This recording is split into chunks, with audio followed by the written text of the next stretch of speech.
ഇതിലെന്താണ് character? ഇതിലെന്റെ ക്യാരക്ടറിന്റെ പേര് ഐശ്വര്യ എന്നാണ്. അപ്പം ട്രെയിലറിൽ കാണിച്ച പോലെ എക്സ് ഗേൾ ഫ്രണ്ട്, ശ്യാമിന്റെ എക്സ് ഗേൾ ഫ്രണ്ട് അങ്ങനെയാണ് പറഞ്ഞിട്ടുള്ളത്. ഡെന്റിസ്റ്റ് ആണ്. ഞാനും ഇവരുടെ ഗ്യാങ്ങിൽ ഒരാൾ തന്നെയാണ്. അപ്പം ചില സാഹചര്യങ്ങൾ കാരണം ഇവരുടെ കൂട്ടത്തിൽ പെടുകയും പിന്നെ ആ ജേർണിയിൽ ഞാനും ട്രാവൽ ആവുകയാണ്. എനിക്കും നേരത്തെ ഇപ്പം അർജുൻ പറഞ്ഞ പോലെ തന്നെ ആദ്യം ADJ ആണ് ചെയ്യുന്നതെന്ന് പറയുമ്പോഴത്തേക്കും ഞാൻ ഭയങ്കര എക്സൈറ്റഡ് ആയി. കാരണം പുള്ളിക്കാരൻ്റെ മുമ്പുള്ള പ്രീവിയസ് മൂവീസ് ഒക്കെ ഞാൻ കണ്ടിട്ടുണ്ട്. അപ്പം ഇങ്ങനെ ഒരു കൈൻഡ് ഓഫ് സിനിമ ഞാൻ ചെയ്തിട്ടില്ല. ഇതുപോലെ ഫണ്ണായ ഒരു ഗ്രൂപ്പ് ഓഫ് പീപ്പിൾ, ഫ്രണ്ട്ഷിപ്പ് അങ്ങനെയുള്ളൊരു സിനിമയൊന്നും ഇതുവരെ ചെയ്തിട്ടില്ല. അപ്പം അത് കേട്ടപ്പോൾ എനിക്ക് ഭയങ്കര പേഴ്സണലി എനിക്കും ഇഷ്ടമുള്ള കൈൻഡ് ഓഫ് സിനിമയാണത്. അപ്പോൾ അത് കേട്ടപ്പോൾ എനിക്കും ഇഷ്ടം തോന്നി. അങ്ങനെയാണ് ഞാനിതിൻ്റെ ഭാഗമാവുന്നത്. ഈ സിനിമകളിൽ നിന്നും ഓരോ സിനിമയിലേക്ക് മാറുമ്പോൾ കുറെ നമ്മുടെ ചേഞ്ചുകൾ ഉണ്ടാവും അല്ലേ? നമ്മൾ ഏത് ക്യാരക്ടറാണ് അതിൻ്റെ ചേഞ്ചുകൾ ഉണ്ടാവും. ഇതിലേക്കും എന്താ ഡോക്ടർ ആവുന്നു, അങ്ങനെ ഒരു ചേഞ്ചുകൾ. ആ ചേഞ്ചുകൾ എങ്ങനെയാണ് നമ്മൾ ലീഡ് പിടിച്ചു പോകുന്നത്? എനിക്ക് ശരിക്കും പറഞ്ഞാൽ ഇങ്ങനെ ഒരു കൈൻഡ് ഓഫ് സിനിമ ഇത് പുതിയതാ. ഞാൻ ഇങ്ങനെ ഇപ്പം ഈവൻ തമിഴിൽ ചെയ്തിട്ടുണ്ടെങ്കിലും ഇത്രയും യങ് ആയ ഒരു ടീമും ആർട്ടിസ്റ്റ് എല്ലാവരും ഇത്രയും യങ് ആയി നിൽക്കുന്ന ഒരു ടീമിൻ്റെ കൂടെ ഞാൻ ചെയ്തിട്ടില്ല. ഈ ക്യാരക്ടർ എന്ന് പറഞ്ഞാൽ കുറച്ച് പ്രെഡിക്റ്റ് ചെയ്യാൻ പറ്റാത്ത ഒരു ക്യാരക്ടർ. ചിലപ്പോൾ നമുക്ക് ഏകദേശം ഒരു ധാരണ ഉണ്ടാവും ഒരാൾ ഈ ഒരു അവസ്ഥയിൽ എങ്ങനെയായിരിക്കും റിയാക്ട് ചെയ്യുന്നത് എന്നുള്ളത്. പക്ഷേ ഈ ക്യാരക്ടർ അങ്ങനെ അല്ല.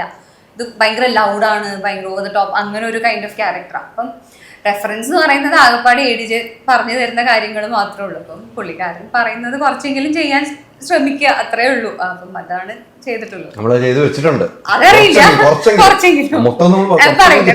കുറച്ചെങ്കിലും ചെയ്ത് വെച്ചിട്ടുണ്ട്. ഭയങ്കരമായിട്ടാണ് ടാക്ടിക്കലായിട്ട് പിടിച്ചേക്കാണ് അല്ലേ? അല്ല, അത് നമുക്ക് ചിലപ്പോൾ തോന്നുന്നു ഞാൻ ഭയങ്കരമായിട്ട് ചെയ്തു, കാണുന്ന ഓഡിയൻസ് അല്ലേ ജഡ്ജ് ചെയ്യേണ്ടത്. അപ്പൊ അതുകൊണ്ടാണ് ഞാൻ പറഞ്ഞ അവര് കണ്ടു പറയട്ടെ എങ്ങനെയുണ്ടെന്നുള്ള കാര്യം. 14-ാം തീയതി വളരെ ദിവസമല്ലോ അല്ലേ? പേര് ഇതുവരെ മാറിയില്ല അല്ലേ? ഒന്നും പേര് ഇതുവരെ മാറാൻ പറ്റിയിട്ടില്ല. ഇതിൽ പേര് ഗസറ്റിൽ മാറ്റണ്ട. പേരിപ്പോഴും എല്ലാരും കൂടുതലും എനിക്ക് തോന്നുന്നു ഈ സിനിമയുടെ ഷൂട്ടിങ്ങിന്റെ ഇടയിൽ പോലും ഒരു പകുതിയിൽ കൂടുതലൊക്കെ ആയിക്കഴിഞ്ഞ് എന്നെ വിളിച്ചിരുന്ന പോലും ഇതിലെ ക്യാരക്ടറുടെ പേരിലല്ല, അറിയാണ്ടൊക്കെ അഖിലേട്ടനൊക്കെ ഇതിന്റെ DOP ഒക്കെ ഉണ്ട്, നമ്മളുടെ അങ്ങനെ വിളിച്ചു പോയിരുന്നു. അപ്പൊ വിളി ഇപ്പോ ശീലമായി. പക്ഷെ ഭയങ്കര സന്തോഷത്തോടു കൂടിയാണ് ആ വിളി കേൾക്കുന്നത്. ആരെങ്കിലുമൊക്കെ ഇങ്ങനെ എക്സ്ക്യൂസ് ചോദിക്കും, സോറി കേട്ടോ ഞങ്ങൾ അങ്ങനെ അറിയാതെ ആ പേരെ മനസ്സിൽ വരുള്ളൂ, അത് വന്നാ മതി എന്ന് സന്തോഷത്തോടെ പറയും. ഇതില് ഇനിയിപ്പം ഈ പേരിൽ അറിയപ്പെടണം. ഈ പേരും എന്നെ കഥ കേട്ടപ്പോ ഭയങ്കരമായിട്ട് അട്രാക്ട് ചെയ്തൊരു കാര്യമായിരുന്നു ഈ സിനിമയിലും പേര്. ഹരിഹരസുധൻ എന്നാണ് പേര്. അപ്പൊ പ്രാർത്ഥന പോലെ പോലെ അപ്പൊ ഓരോരുത്തരും ഹരിഹരസുധനെ വിളിക്കുന്നത് ഓരോ രീതിയിലാണ് ഈ പടത്തില്. അപ്പൊ അതൊക്കെ തിയേറ്ററിൽ എത്തുമ്പോ രസമായിട്ട് വരുമെന്നും ഈ പേരും വിളിപ്പേരായി മാറട്ടെ എന്ന് ആഗ്രഹിക്കുന്നു. ഇഷ്ടപ്പെട്ട് കഴിഞ്ഞാൽ അങ്ങനെ വിളിക്കും ആൾക്കാർ. അല്ല, ഈ പേര് എല്ലാരും വിളിച്ചോണ്ടിരിക്കണം എല്ലാ വീട്ടിലും. അല്ല, എന്നെ കാണുമ്പോൾ വീട്ടിലും വിളിക്കുന്നുണ്ട്. ശബരിമല സീസൺ ആകുമ്പോ ഓക്കെയാണ്. അപ്പൊ ഈ പേര് വേറെ ലൈഫിലേക്ക് എത്തും കേട്ടോ. അങ്ങനെയാണ് ഇവരെല്ലാം വിളിക്കുന്നത്, വേറെ രീതിക്കാണല്ലോ വിളിക്കുന്നത്. ശബരിമല സീസൺ ആകുമ്പോൾ കിടക്കപ്പുറത്തെ ഉണ്ടാവും. വീടിന്റെ ഫ്രണ്ടിൽ കൂടെ ശരണം വിളിച്ചു പോകുമ്പോൾ എഴുന്നേറ്റ് നോക്കിണ്ട് നമ്മള് വിളിച്ചിട്ടുണ്ടോന്ന് അല്ലേ? നല്ലൊരു ക്യാരക്ടർ ആണല്ലോ ഇതിനകത്ത്. എനിക്ക് സത്യം പറഞ്ഞാൽ എനിക്ക് സാധാരണ സിനിമകളിൽ എനിക്ക് തീരെ താല്പര്യമില്ലാത്തൊരു ക്യാരക്ടർ, സിനിമയിൽ അധികം കാണാൻ ഇഷ്ടമുള്ള ക്യാരക്ടർ ഈ ഹാക്കേഴ്സിന്റെ ചില പെക്യുലർ ആയിട്ടുള്ള ബെസ്റ്റ് പെർഫോമൻസസ് ഉണ്ടെങ്കിലും പൊതുവെ ഹാക്കർ എന്ന് പറയുമ്പോൾ എനിക്ക് അങ്ങനെ സിനിമയിൽ ഇഷ്ടമില്ലാത്ത ഒരു പരിപാടിയാണ്. പക്ഷെ എൻ്റെ അടുത്ത് വിളിച്ച് പറഞ്ഞ് ഞാൻ സ്ക്രിപ്റ്റ് വായിച്ചു കഴിഞ്ഞപ്പോൾ ഭയങ്കര എക്സൈറ്റിംഗ് ആയിരുന്നു. അതായത് ഒട്ടും ആ ക്യാരക്ടറിസ്റ്റിക്സ് ഇഷ്ടമില്ലാത്ത അല്ലെങ്കിൽ അത്തരം മേഖല ഇഷ്ടമില്ലാത്ത എനിക്ക് ഈ ക്യാരക്ടർ വായിച്ചപ്പോൾ വേറൊരു ഓപ്പോസിറ്റ് സൈഡ് ഉണ്ട്. ഭയങ്കര ഗ്രൗണ്ടഡ് ആയിട്ടുള്ള ഫുഡ് ഡെലിവറി ചെയ്യുന്ന ഒരു ഹാക്കറാണ്.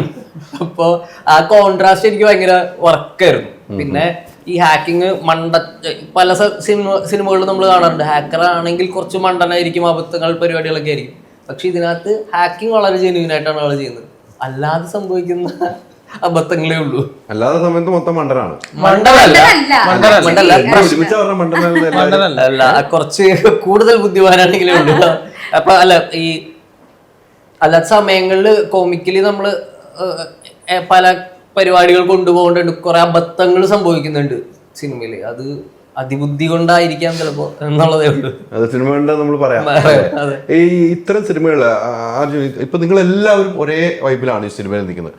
ഇതിൽ ആരാണ് നായകൻ ആരാണ് നായിക എന്ന് നമുക്ക് ചിന്തിക്കേണ്ട കാര്യങ്ങളുള്ള ഒരേപോലെ സ്ക്രീൻ ഷെയർ ചെയ്ത് പോയിരിക്കുന്ന ഒരു സിനിമ ആയിരിക്കുമെന്ന് ഞാൻ വിശ്വസിക്കുന്നു. എങ്ങനെയാണ്?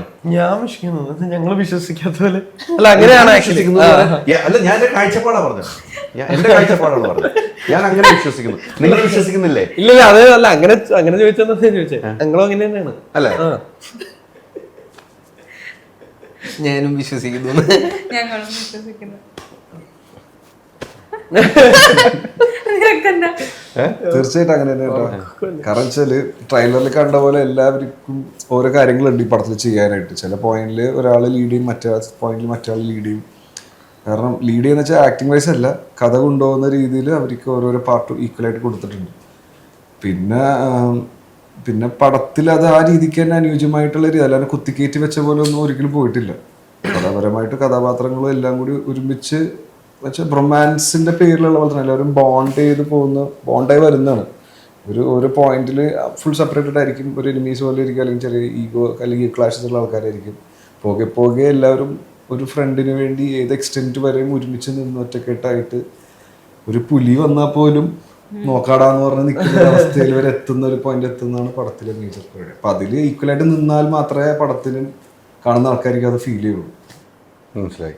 ഈ സിനിമയിലെ ലൊക്കേഷനിലുണ്ടായ നിങ്ങൾ 5 പേർക്ക് ഇടയിലുണ്ടായ അനുഭവങ്ങൾ, ലൊക്കേഷനിലുണ്ടായ അനുഭവങ്ങൾ, ഓരോ അനുഭവം സ്ഥിരം മറ്റേ ഇതായി കോമൺ ആയിട്ട് അനുഭവം അവിടെ വെച്ചുണ്ടായ പ്രശ്നങ്ങൾ പറഞ്ഞാൽ പ്രശ്നവും കാർ ആക്സിഡന്റ് ആയിരുന്നു ഏറ്റവും വലിയ പ്രശ്നം. അത് പിന്നെ നമ്മൾ ചോദിക്കേണ്ട, അത് കോമൺ ആയിട്ട് നടന്ന അതാണ് പ്രശ്നം. അതാണ് ഏറ്റവും വലിയ പ്രശ്നം.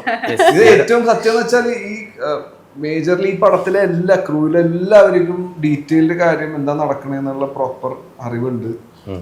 അല്ലാണ്ട് മറ്റേ നമ്മള് ചില സ്ഥലത്ത് പോയി കഴിയുമ്പോൾ എന്താ എടുക്കണേ അത് അറിയില്ല, ചോദിക്കണം ഇങ്ങനെ ചോദിക്കണം, ആ സാധനമൊന്നും ഇല്ല. എല്ലാവർക്കും എല്ലാം അപ്ഡേറ്റഡ് ആണ്. എന്താണെന്നുള്ള ക്ലിയർ പിക്ചർ ഡയറക്ടറിനെ പോലെ തന്നെ കൂടെ നിൽക്കുന്ന എല്ലാവർക്കും അറിയാം.